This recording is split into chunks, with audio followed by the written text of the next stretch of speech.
اسماعیل ہیں اور ہمارے پاس کام کر رہے ہیں. ٹھیک ہے.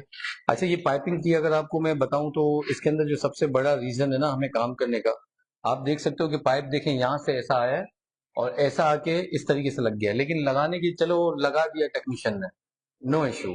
لگانے کے بعد دیکھیں کیا کیا ہے. آپ غور سے اگر دیکھیں گے یہ پائپ لگانے کے بعد بھی یہ پائپ ڈیمیج کتنا ہے. تو اس طریقے سے اگر سکشن پائپ آپ کو کوئی بھی بندہ لگا کے دیتا ہے اور ڈیمیج اس طریقے سے ہوتا ہے تو ایک بات کا آپ کو خیال رکھنا ہے کہ آپ کے ایئر کنڈیشن کا جو کمپریسر خراب ہوگا نا اسی وجہ سے ہوگا، یہ جو آپ نظر آ رہا ہے آپ کو. ٹھیک ہے. تو خیال کیا کریں اگر کوئی ٹیکنیشین اس طریقے کے پائپ کو چھوڑ دیتا ہے اور اتنا پچکا ہوا ہوتا ہے تو آپ لوگ اس کو کہہ دیا کریں اس کو صحیح کریں. اگر کوئی ٹیکنیشین میری ویڈیو دیکھ رہا ہے تو دیکھیں کسٹمر کا کوئی بھی چیز ہو، اگر آپ نے نیا لگانا ہے تو اس کے اندر پائپ نیا لگا لے، پائپ بڑھانا ہے تو پائپ بڑھا دے، لیکن یہ نہ کریں کہ جس سے زیادہ نقصان ہو. ٹھیک ہے.